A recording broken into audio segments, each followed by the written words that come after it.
Tu pries, tu avances et tu fais de ton mieux, mais à l'intérieur, quelque chose reste bloqué. Et si la clé, c'était le pardon? Aujourd'hui, je vais vous parler du pardon. Je voudrais que cette vidéo soit un pas vers une nouvelle année où chacun de nous s'ouvre au pardon. D'abord pour se libérer soi-même, mais aussi pour mieux avancer vers les autres. Parce que Dieu nous appelle à pardonner et dans ce pardon, on trouve un vrai chemin vers la paix. Bonjour à tous et bienvenue sur Authentique 3B. Je suis heureuse de vous retrouver pour cette nouvelle année 2026. Je vous souhaite beaucoup de bonheur, beaucoup de paix, beaucoup de santé et beaucoup d'amour. Que l'amour soit le centre de votre vie, que l'amour soit l'essence même de votre quotidien. Donc comme vous savez, dans cette chaîne, il n'y a rien qui est fait sans amour. Alors c'est aussi l'occasion de faire le point entre l'année dernière et la nouvelle année, de pouvoir s'améliorer, de voir ce qui n'a pas été et pourquoi, afin de pouvoir en tout cas corriger certaines choses. Et c'est l'occasion de remettre le compteur à zéro. C'est aussi l'occasion de purifier son cœur.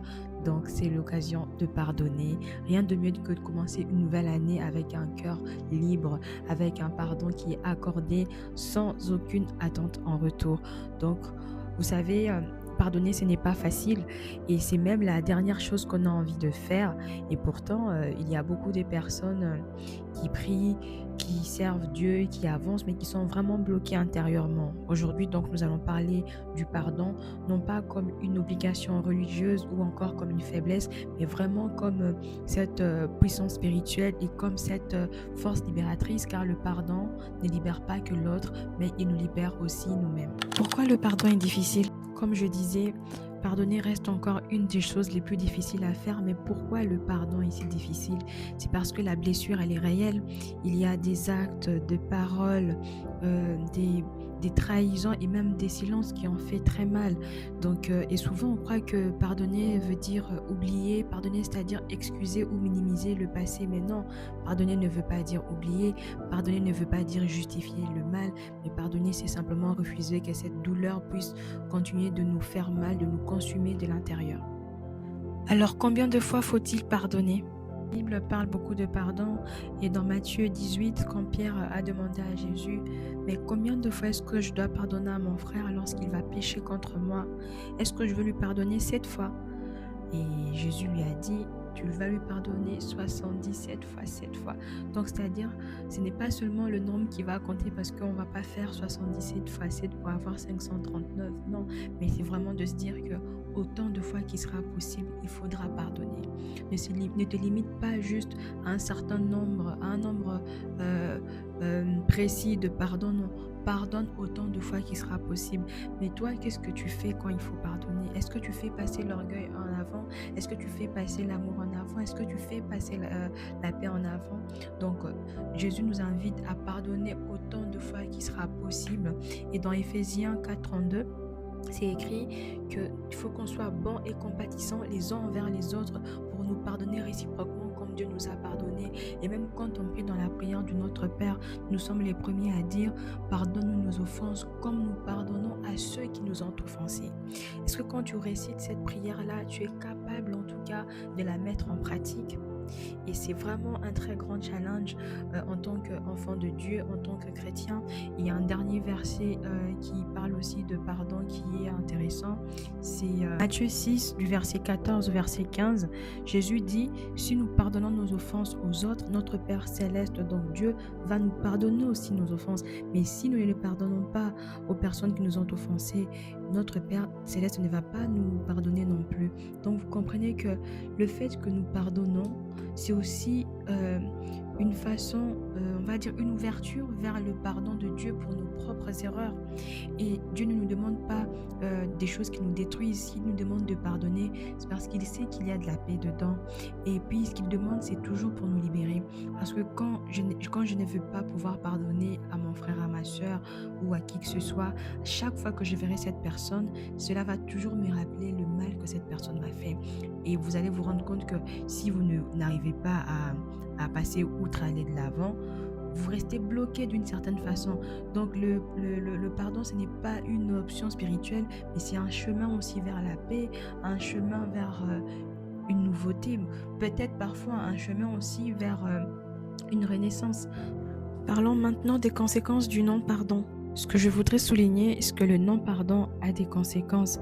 Lorsqu'on refuse de pardonner, il y a quelque chose qui se ferme en nous. Il y a de l'amertume, il y a de la retenue et aussi il y a de la fatigue émotionnelle. Parce que de l'extérieur, on peut bien sourire, mais notre intérieur, il est vraiment très très lourd. Et le non-pardon, c'est une prison invisible et la seule personne qui reste enfermée dedans, c'est vraiment nous-mêmes. Je vous ai cité quelques raisons qui peuvent rendre le pardon difficile, certains actes, les paroles, la trahison, le silence, mais il est important de souligner que l'orgueil, c'est une des choses en tout cas qui empêche le pardon. Pourquoi? Parce que certains pensent qu'en pardonnant, ils sont faibles, en pardonnant, ils se rabaissent, alors qu'ils font preuve de hauteur, alors qu'ils font preuve de présence d'Esprit de Dieu en eux. Parce que pour pardonner, il faut vraiment avoir une très grande force et il faut se demander c'est quoi le pardon aussi. Donc le pardon, c'est comme l'amour, ce n'est pas un sentiment, c'est une décision, c'est un choix. On prend la décision de pardonner et parfois on peut pardonner aujourd'hui et les lendemains voir la douleur qui revient. Mais le but c'est de se dire je pardonne encore. Ce n'est pas nier l'injustice, c'est de se dire que la justice est entre les mains de Dieu.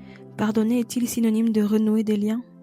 Je voudrais aussi dire que pardonner ne veut pas forcément dire recommencer à renouer des liens, à côtoyer la personne qui nous a blessés. Le fait de s'éloigner, c'est aussi une façon de préserver son cœur et d'établir des limites saines. On peut pardonner, ne plus rien avoir contre cette personne. Voilà, le fait de la voir ne nous rappelle plus les mal qu'elle a fait, mais on ne lui donne plus accès à notre vie juste pour notre protection voilà, intérieure, juste pour notre paix. Mais si par contre on estime qu'il est possible avec cette personne de renouer du lien, quand on les fait, il faut le faire d'un cœur pur, il faut vraiment le faire avec beaucoup de bienveillance. Il ne faut pas pardonner, dire qu'on pardonne, qu'on reprend notre relation, qu'on reprend notre amitié, qu'on reprend notre fraternité et continuer à garder cette personne dans la culpabilité. Ne pas manquer une occasion de lui rappeler ce qu'elle t'a fait, ne pas manquer une occasion de lui rappeler comment ça t'a fait mal, comment elle est tombée, l'erreur qu'elle a faite. Non, non, non. Quand on décide de pardonner quelqu'un et de renouer avec, on repart sur de bonnes bases, on repart avec de la bienveillance, de l'amour et vraiment oublier. Je trouve que c'est un peu malheureux qu'en tant qu'enfant de Dieu, à l'église, qu'on ne nous apprenne pas très souvent de pardonner. On nous apprend beaucoup de choses, comment persévérer dans la prière, comment faire des jeûnes et prières, comment percer je sais pas, dans, dans l'onction, beaucoup d'autres choses. Mais on devrait souvent passer des messages sur l'amour, sur le pardon, sur la bienveillance. On devrait travailler sur ce genre de choses. Beaucoup de chrétiens ne savent pas pardonner simplement parce qu'ils n'ont pas appris. Ils pensent que pour pardonner, ils doivent le sentir. Ils pensent que pour pardonner, ils doivent, je ne sais pas, ils doivent automatiquement retrouver la même stabilité, le même équilibre qu'avant. Alors que non, le pardon, c'est un processus. En tant qu'enfant de Dieu, le pardon peut commencer par une simple prière, mais une prière sincère. Premièrement, tu reconnais ta blessure. Seigneur, je suis blessé. Cette situation, elle me blesse. Tu dis la vérité à ton Dieu. Dans un deuxième temps, tu dis, mon Dieu, je te mentirai si je te dis que ça ne m'affecte pas. Je te mentirai si je te dis que je n'ai pas un sentiment de vengeance, je n'ai pas d'amertume, je n'ai pas cette envie d'exploser. Tu peux le dire à ton Dieu. Parfois, tu peux pleurer. Tu lui parles tout en pleurant. Seigneur, franchement, ça, je ne l'ai pas mérité. Mais Seigneur, c'est dur, mais je choisis de pardonner. Tu ne le ressens pas tout de suite. Mais simplement, tu as déjà planté une graine, une petite volonté dans ton cerveau, dans ton cœur, un petit départ vers ce chemin. Seigneur, je veux pardonner. Tu dis simplement, Seigneur, je choisis de pardonner, aide mon cœur. Sans toi, je ne peux pas. Et si la douleur, elle revient, tu refais le même choix. Comme je disais tout à l'heure, le pardon, c'est vraiment un processus. Je vais être franche avec vous. En 2020, j'avais fait une prière, j'avais demandé à mon Dieu de me donner la disposition du cœur afin que le pardon ne soit même plus une difficulté et que ce soit vraiment un choix sans beaucoup de réflexion. Donc j'avais pris la résolution d'avoir pardonné tous le mal du monde. C'est-à-dire que le mal, en ce moment-là, en 2020, les choses qui me dérangeaient.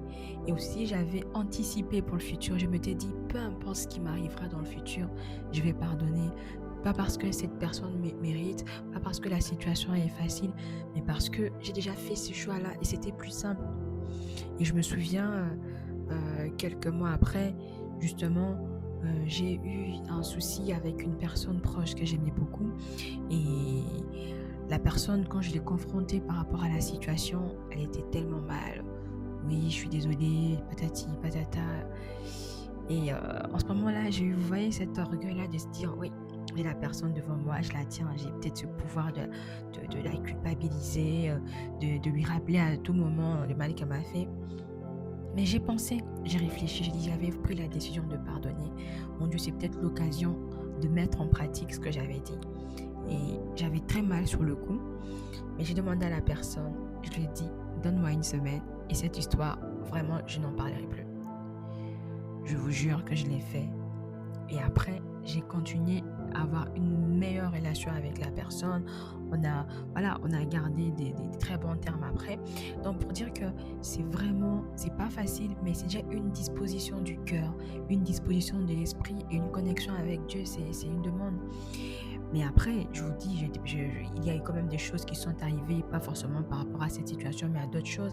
Et j'ai toujours besoin de revenir à Dieu. Il y a 2 fois, tu n'as vraiment pas envie. Mais Seigneur, je veux le faire pour toi. Seigneur, aide-moi. La première fois, ça ne marche pas, c'est dur. La deuxième, et après, tu libères. Mais juste après, il faut toujours retravailler ça.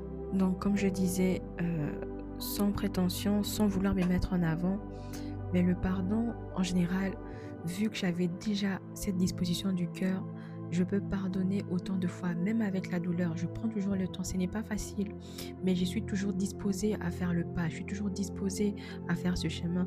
Et il y a 2 fois, vraiment, je n'ai pas envie. Mais au final, je finis par demander la force de Dieu. Au final, j'y arrive. Et c'est une grâce. Et j'encourage tout le monde à faire ce pas. Et moi, j'ai toujours besoin de renouveler aussi parce que ce n'est jamais acquis. Lorsqu'on laisse tomber et on n'a plus du tout la même disposition. Et avant de finir, donc il y avait aussi une autre histoire qui m'avait un peu dérangée. Parce que vous voyez, moi, dans cette habitude, cette optique de pardonner, et je pensais que que tout le monde avait la même vision. Il m'est arrivé une fois où c'est moi qui avais blessé une personne proche aussi, comme d'habitude. Donc, en ce moment-là, je l'avais pas fait exprès, je ne savais pas que ça avait blessé la personne. Donc, je l'avais fait, on va dire, comme on dit, inconsciemment. La personne m'a fait voir que ça avait fait mal. J'étais même surprise du fait que ça lui avait fait mal. Mais j'ai essayé de me faire pardonner. J'étais sincère. Je me suis fait pardonner, j'ai été patiente, laissé passer la colère, tout ça. Mais la personne n'a jamais voulu me pardonner. Donc parfois, ce n'est pas simple. On peut bien être disposé à pardonner, mais parfois, la simple erreur que nous, on peut faire, il y en a qui refusent de nous pardonner. Et cela m'a maintenue pendant longtemps dans la culpabilité. Et comme je vous disais, je ne m'étais pas rendu compte d'avoir blessé cette personne. Mais quand elle me l'a fait savoir, ça m'a beaucoup dérangée. J'ai fait l'effort, j'ai fait le pas pendant des mois, voire même quelques années, enfin ouais, 1 an, parce que voilà, je tenais beaucoup à cette amitié, mais au bout d'un moment, on ne peut pas forcer, et quand la personne aussi décide de ne pas pardonner, nous on a fait le nécessaire, on laisse le temps, on laisse l'espace, Dieu verra si il faudrait que votre amitié reprenne ou pas, donc il faudrait pas forcer non plus. Donc la petite prière peut-être qu'on peut faire aujourd'hui pour ce début d'année, c'est vrai que j'ai pas l'habitude de proposer, mais on peut quand même faire cette petite prière avant de clôturer. Seigneur, tu vois la blessure que je porte, tu vois la douleur que j'ai gardée dans mon cœur. Aujourd'hui, je choisis de pardonner, pas par mes propres forces, mais avec ton aide. Je te remets cette personne, cette situation, cette injustice. Libère mon cœur de toute amertume. Remplis-moi de ta paix. Je choisis la liberté au nom de Jésus. Amen. Merci d'avoir regardé cette vidéo. N'oubliez pas, le pardon n'efface pas le passé, mais il libère l'avenir. Donc, si cette vidéo vous a parlé, N'hésitez pas à vous abonner, à la partager avec quelqu'un qui en a besoin aussi. N'hésitez pas à toujours revenir pour vous rappeler en tout cas le processus du pardon. Et vous pouvez mettre en commentaire, je choisis de pardonner. Cela peut être aussi un début, en tout cas, le début de ce chemin vers le pardon.